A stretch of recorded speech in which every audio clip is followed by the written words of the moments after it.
आज एक बहुत बड़ा सवाल रहता है पेरेंट्स का कि बच्चे को चश्मा कैसा दिया जाए, क्योंकि कुछ बच्चे चश्मा यहाँ पे इतना लूज हो जाता है कि चश्मा यहाँ रहता है, बच्चे ऊपर से देख रहे होते हैं। कुछ बच्चों का टाइट है कि यहाँ पे जो हमारे ईयर के पीछे है यहाँ पे पेन रहता है, बच्चा चश्मा नहीं पहन पाता।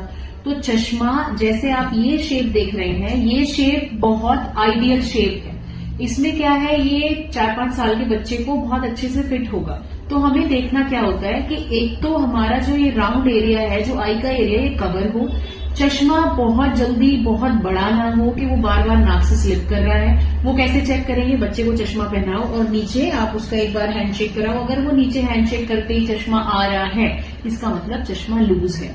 और at the time of choosing आपको ये ध्यान रखना है कि कभी कभी क्या होता है ना, ऑप्टिशियन से हम भी कह देते हैं कि नहीं आप ये अभी चश्मा ले लो, हम इसको टाइट कर देंगे, ठीक हो जाएगा। वो टाइट थोड़े टाइम के लिए ठीक हो जाएगा।